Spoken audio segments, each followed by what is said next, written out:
नमस्कार दोस्तों, मैं अपर्णा त्रिपाठी स्वागत करती हूँ आप सभी का अपने YouTube चैनल पर। कहाँ तक हम पढ़ चुके हैं? हमने बहुत ब्रीफ में पढ़ा कि जो यूनिवर्स है उसके अंदर हैं सब्सटेंसेस। सब्सटेंस मिलके बने हुए हैं एलिमेंट्स से। एलिमेंट्स क्या होते हैं? ये सारे एलिमेंट्स हैं और एलिमेंट्स के अंदर होते हैं एटम, जो कि डाल्टन के हिसाब से सबसे छोटा इकाई है। और एटम लेकिन हमने बाद में जाना था कि इलेक्ट्रॉन, प्रोटॉन, न्यूट्रॉन में बढ़ जाते हैं, जिनको कि हम क्या बोलते हैं? सब एटॉमिक पार्टिकल। प्रोटॉन और न्यूट्रॉन फर्दर डिवाइड होते हैं क्वार्क्स में, जबकि इलेक्ट्रॉन और अधिक डिवाइड नहीं होता है, यानी कि ये सबसे बेसिक फंडामेंटल पार्टिकल है।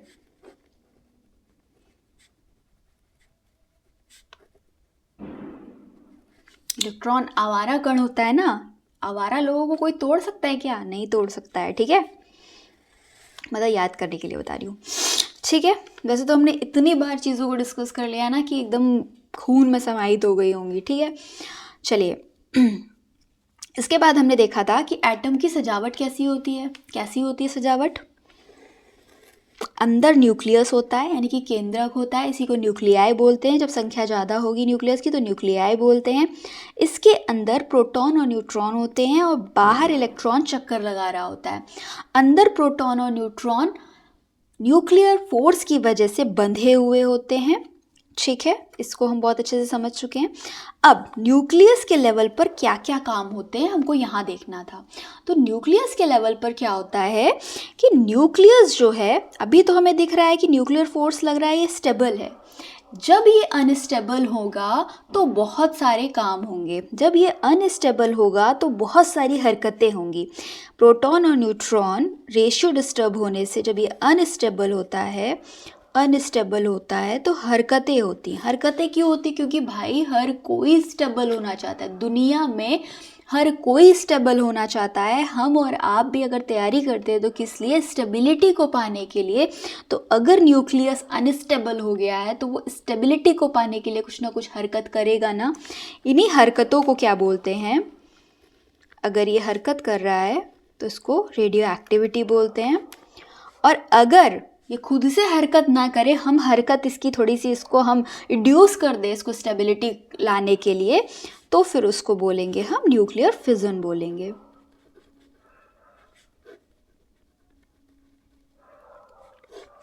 आज हम थोड़ा रेडियो एक्टिविटी को थोड़ा डिटेल में समझेंगे, ठीक है।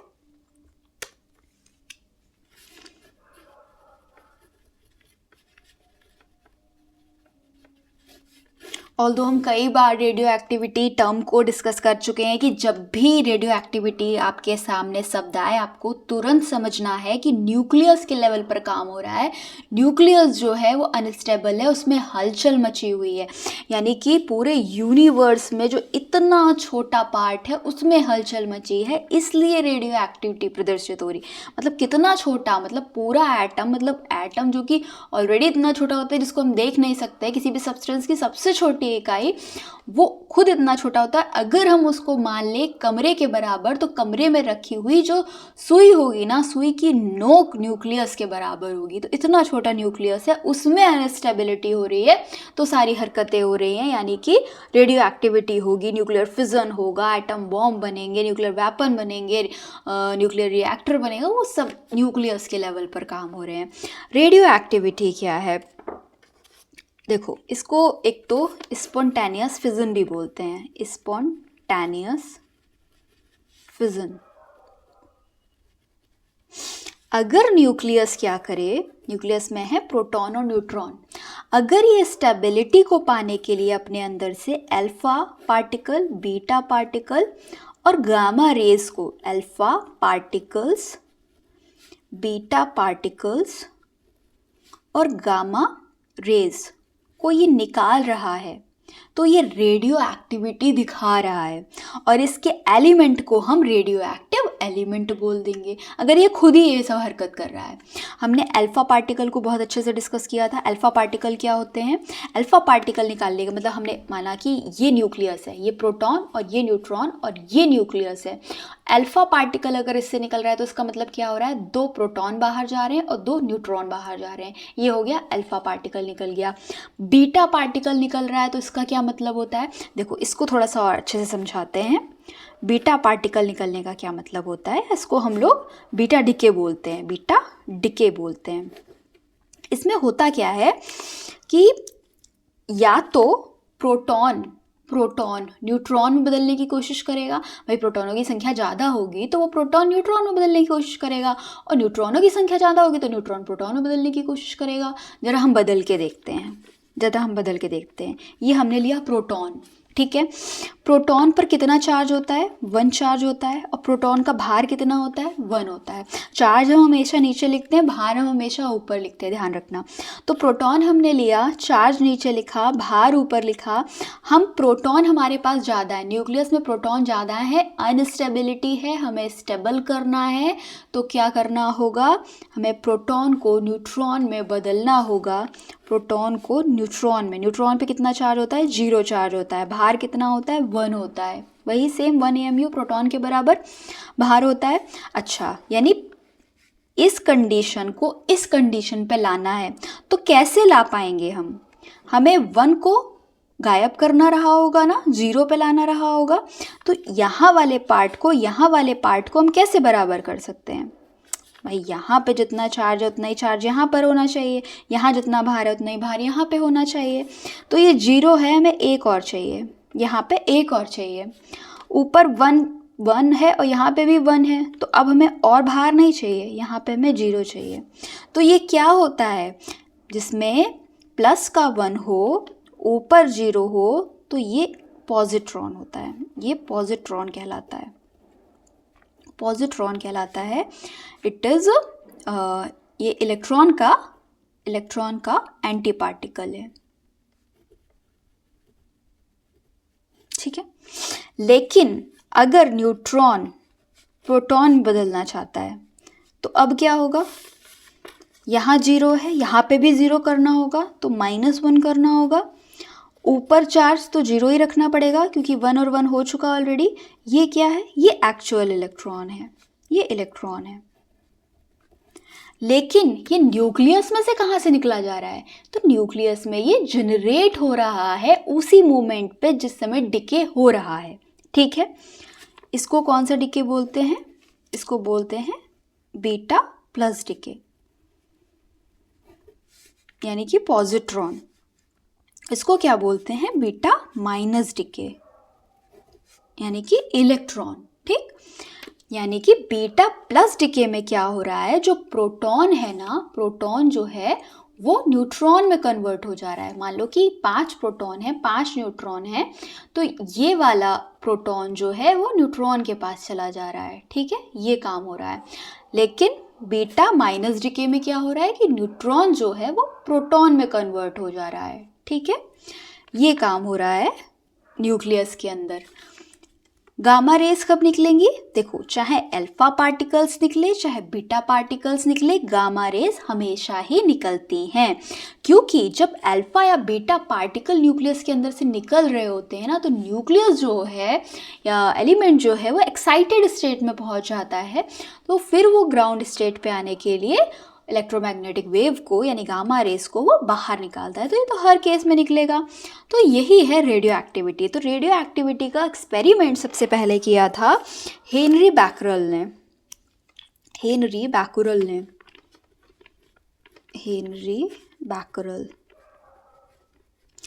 इन्होंने क्या किया, इन्होंने लिया यूरेनियम, यहाँ पर लगाई माइनस की प्लेट, मतलब जिसमें माइनस का चार्ज था, यहाँ पर लगाई प्लस चार्ज वाली प्लेट।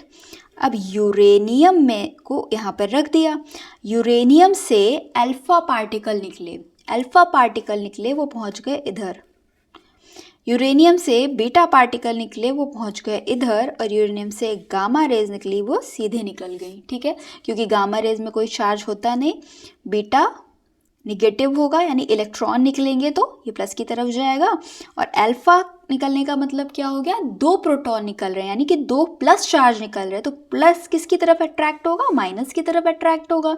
ये चार्ज की प्रॉपर्टी है, कि वो फोर्स कहाँ लगता है, अपोजिट साइड में लगता है, इसलिए अल्फा इधर, बीटा इधर और गामा सीधे निकल गए। तो ये एक्सपेरिमेंट किया था हेनरी बैकरल ने।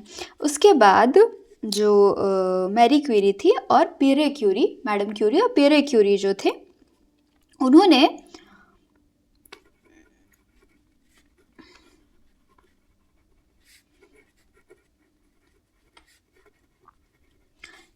क्या किया, रेडियम पर एक्सपेरिमेंट किया। इन्होंने रेडियम लिया, वही प्लस प्लेट एक तरफ लगाई, एक तरफ माइनस चार्ज वाली प्लेट लगाई, देखा कि यहाँ बीटा पार्टिकल निकल रहे हैं, यहाँ अल्फ़ा पार्टिकल निकल रहे हैं और गामा रेज निकल रही हैं। तो उन्होंने जाना कि नहीं, जो रेडियम है वो भी क्या है, जो रेडियम है वो भी रेडियो एक्टिव है। मतलब अपने आप, किसी ने कोई छेड़खानी नहीं करी, इनमें अपने आप रेज निकल रही हैं। और जो रेडियम होता है ना, रेडियम यूरेनियम से 1000 गुना ज़्यादा रेडियो एक्टिव है।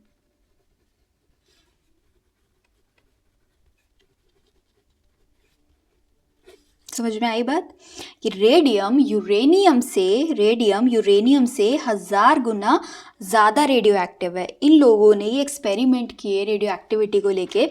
सबसे पहले हेनरी बैकरल ने किया था, इसलिए रेडियो एक्टिविटी का जनक किसको बोला जाता है, हेनरी बैकरल को बोला जाता है, फादर ये हैं। लेकिन रेडियो एक्टिविटी टर्म किसने दिया था, मैडम क्यूरी ने रेडियो एक्टिविटी टर्म दिया था। और इन तीनों को ही इस काम के लिए नोबेल प्राइज़ दिया गया था, नोबेल प्राइज़, ठीक है, 1903 में दिया गया था। एक बार ईयर कंफर्म कर लेना, शायद 1903 में ही इनको दिया गया था। Henry Becquerel, madam Curie, Pierre Curie, तीनों को नोबेल प्राइज़ 1903 में दिया गया रेडियो एक्टिविटी की खोज करने के लिए, ठीक है। चलिए,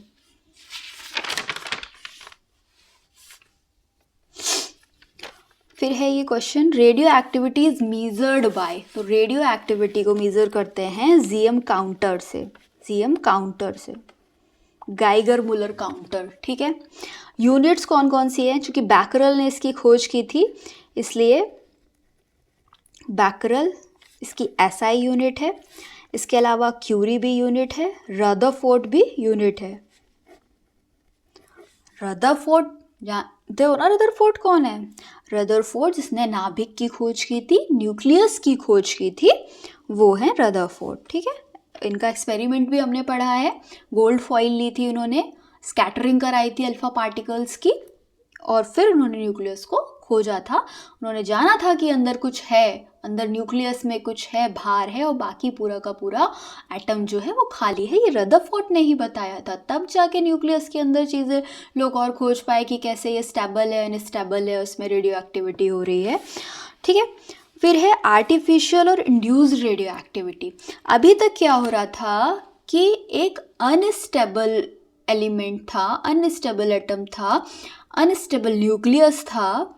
मैं ये सब क्यों बोल रही हूँ भाई, अनस्टेबल होगा तो वास्तव में न्यूक्लियस, लेकिन अगर किसी एटम का न्यूक्लियस ही अनस्टेबल है तो पूरा पूरा एटम अनस्टेबल हो जाएगा, पूरा पूरा एलिमेंट अनस्टेबल हो जाएगा, ठीक है, इसलिए ऐसे बोल देती हूँ, ठीक है। तो अगर कोई न्यूक्लियस अनस्टेबल है और वो खुद ही अल्फा बीटा गामा को इमिट करके अपने आप की स्टेबिलिटी को गेन कर रहा है, तो वो तो हो गई नेचुरल रेडियो एक्टिविटी। लेकिन अगर क्या किया जाए कि कोई एलिमेंट हमने ले लिया, कोई न्यूक्लियस ले लिया, कोई एटम ले लिया हमने, एक्स ले लिया जिसका परमाणु क्रमांक जेड है, परमाणु भार उसका ए है, हमने उसको ले लिया और ये है स्टेबल है ये पूरी तरीके से, और इस स्टेबल एलिमेंट से हमने इसको छेड़छाड़ कर दी, हमने इसकी इस स्टेबल की हमने छेड़छाड़ कर दी, हमने इस पर न्यूट्रॉन डाल दिए, हमने इस पर अल्फा पार्टिकल डाल दिए, हमने इस पर प्रोटॉन डाल दिए। अब हमने इसको क्या कर दिया, अनस्टेबल कर दिया। तो स्टेबल एलिमेंट को अनस्टेबल कर देना, जिससे कि उसमें फिर अब अनस्टेबल हो गया तो वो अल्फा बीटा गामा को इमिट करके फिर खुद को स्टेबल करना चाहेगा, तो इसको बोलते हैं आर्टिफिशियल या इंड्यूस्ड रेडियो एक्टिविटी बोलते हैं। इसकी खोज की थी Irene Curie and F Joliot ने। Irene Curie and F Joliot ये मैडम क्यूरी और पियरे क्यूरी की लड़की और उनके दामाद हैं, जिन्होंने 1934 में आर्टिफिशियल या इंड्यूस्ड रेडियो एक्टिविटी की खोज करी थी, जिसके लिए इनको भी 1935 में नोबेल प्राइज मिला था। ठीक है, अल्फा बीटा गामा को हमने समझा है, और एक बार समझ लेते हैं उनके कुछ प्रॉपर्टीज़ को हम देख लेते हैं तो हमें और अच्छे से समझ में आ जाएगा। अल्फा बीटा गामा ओरिजिन इनका कहाँ है? ये सब न्यूक्लियस से निकल रहे हैं भैया। रेडियो एक्टिविटी, न्यूक्लियस अनस्टेबल है, न्यूक्लियस से ही सारी चीज़ें निकल रही, तो तीनों के तीनों कहाँ पाए जाएंगे? न्यूक्लियस में।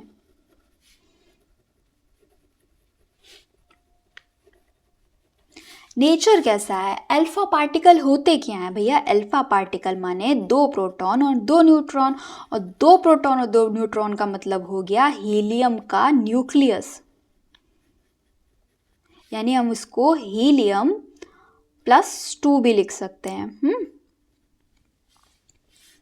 ठीक है, बीटा पार्टिकल क्या होते हैं? बीटा पार्टिकल बीटा प्लस है तो पॉजिट्रॉन होगा, बीटा माइनस है तो इलेक्ट्रॉन होगा। गामा क्या होती हैं? ये वेव होती हैं।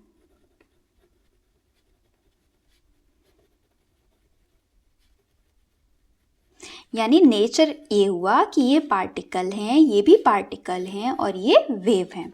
स्पीड किसकी ज़्यादा होगी? ऑब्वियसली गामा रेज की स्पीड मैक्सिमम होगी, इनकी मॉडरेट होगी, इसकी मिनिमम होगी। एनर्जी भाई जिसकी स्पीड ज़्यादा है उसी की। पेनिट्रेशन जिसकी स्पीड ज़्यादा है उसी की। डेंजरस जिसकी स्पीड ज़्यादा है वही। आयनाइजेशन जिसके पास आयन ज़्यादा होंगे, इसमें आयनाइजेशन मैक्सिमम होगा, इसमें मिनिमम होगा। ये तो मॉडरेट बीच में फंसा हुआ है। चार्ज किसके पास ज़्यादा? इसके पास +2 चार्ज। न्यूक्लियस के पास कितना चार्ज है? सॉरी, बीटा पार्टिकल के पास कितना चार्ज है? एक ही है, इधर +1 और -1, बट एक ही है। गामा रेस के पास कोई चार्ज नहीं है, 0। समझ में आ गया? अब तो अल्फा बीटा गामा समझ में आ गए ना। अल्फा निकल रहा है मतलब इधर से निकालो 2, इधर से निकालो 2, अल्फा निकल गए। बीटा निकल रहा है मतलब या तो इलेक्ट्रॉन जनरेट होके निकल रहा है या फिर पॉजिट्रॉन जनरेट होके निकल रहा है। ये कब निकलेंगे? जब प्रोटॉन न्यूट्रॉन में बदलने की कोशिश करेगा, और जब न्यूट्रॉन प्रोटॉन में बदलने की कोशिश करेगा तब ये बीटा डिके होगा। और गामा क्या? दोनों कंडीशन में निकलेंगे। ठीक है, law of radio active disintegration ये क्या है? देखो बहुत सिंपल है, ज़्यादा कुछ नहीं। मान लो कि ये एलिमेंट है, कोई भी एलिमेंट है, मान लो कि यूरेनियम का ही है या मान लो तो रेडियम का ही है। ये रेडियम का एक एलिमेंट है, तो एलिमेंट के अंदर क्या होते हैं? एटम्स होते हैं। किसी भी एलिमेंट के अंदर जितने ज़्यादा एटम होंगे उतना ही ज़्यादा उसका विखंडन होगा, उसका डिसइंटीग्रेशन होगा। भाई रेडियो एक्टिविटी में क्या होता है? डिसइंटीग्रेशन होता है ना। तो जितने ज़्यादा एटम होंगे उतना ज़्यादा डिसइंटीग्रेशन होगा। यानी dN/dt is directly proportional to n। n माने नंबर ऑफ एटम, और ये क्या है? Rate of disintegration.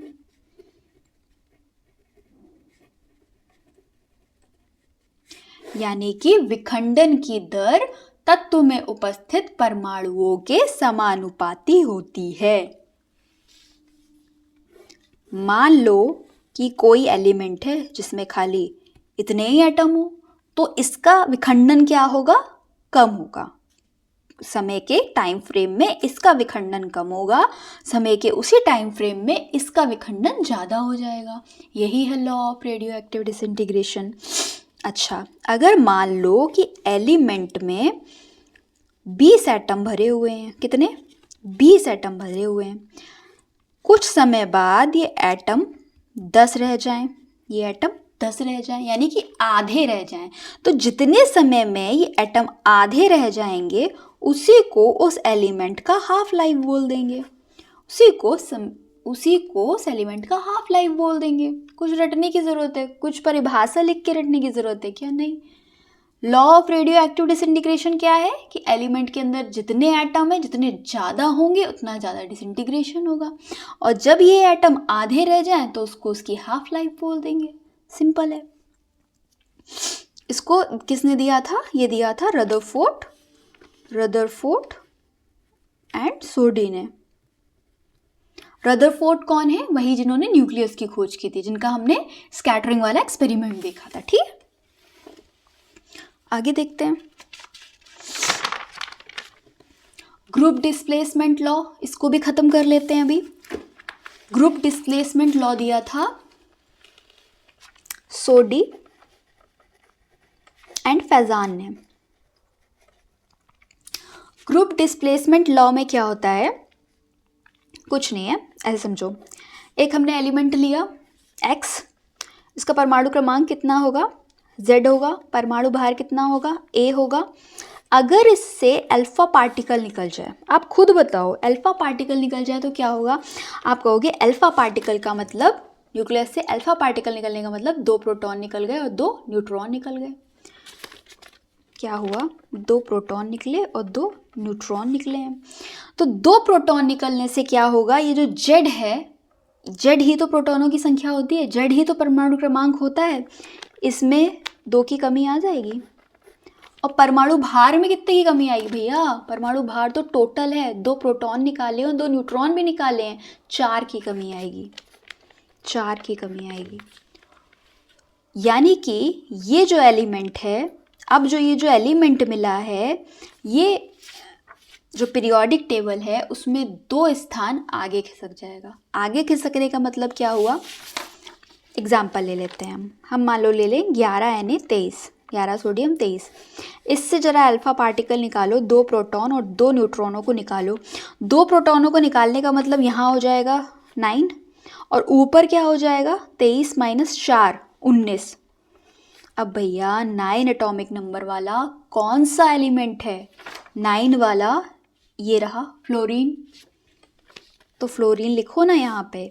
तो पीरियोडिक टेबल में 2 स्थान पीछे खिसक गए ना हम। अल्फा पार्टिकल निकलने पर एलिमेंट 2 स्थान पीछे खिसक जाता है, यही बात बोली है उन्होंने।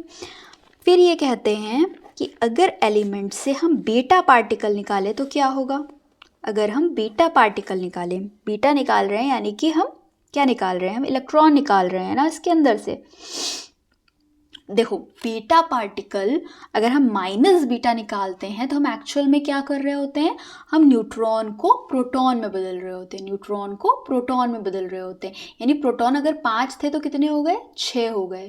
5 थे तो 6 हो गए, प्रोटॉनों की संख्या 6 हो गई। मुझे बताओ क्या परमाणु भार पे कोई फर्क पड़ा?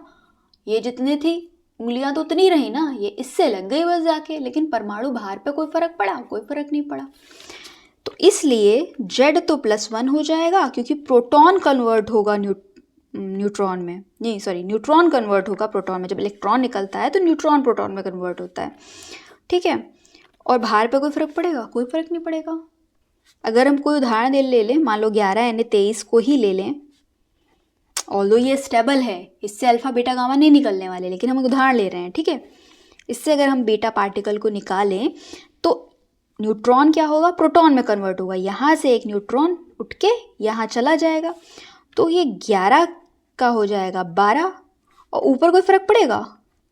भैया यहाँ से एक उठ के यहाँ चला गया तो यहाँ पे प्रोटॉन भी तो बढ़ा, न्यूट्रॉन कम हुआ तो प्रोटॉन बढ़ा ना, तो ऊपर तो 23 का 23 ही रहेगा। लेकिन मुझे बताओ कि 12 एटॉमिक नंबर वाला कौन सा एलिमेंट है? मैग्नीशियम है। तो ये हो गया मैग्नीशियम, यानी कि एटॉमिक नंबर में एक स्थान आगे खिसक गए। इसमें 2 स्थान पीछे जा रहे थे, 2 स्थान पीछे जा रहे थे, इसमें एक स्थान आगे खिसक जाएंगे। ये पहला और ये दूसरा लॉ। और तीसरा उन्होंने बोला कि एलिमेंट से अगर गामा रेज निकलेंगी तो क्या होगा? कुछ नहीं, कोई फर्क नहीं पड़ेगा आपके प्रोटॉन और न्यूट्रॉन पे, कोई फर्क नहीं पड़ेगा एटॉमिक मास पे। ये है लॉ ऑफ ग्रुप डिस्प्लेसमेंट। ठीक है, समझ में आ गई बातें। हम इनको नेक्स्ट लेक्चर में रिवाइज भी करेंगे यहाँ पे, और आगे हम न्यूक्लियर फिजन देखेंगे। अभी हमने पूरी की पूरी रेडियो एक्टिविटी को ख़त्म कर लिया है। ठीक है, रेडियो एक्टिविटी क्या होती है? जब न्यूक्लियस खुद ही स्टेबल होना चाहता है तो उसको हम रेडियो एक्टिविटी कहते हैं। आई होप आपको समझ में आया होगा। धन्यवाद, थैंक यू सो मच।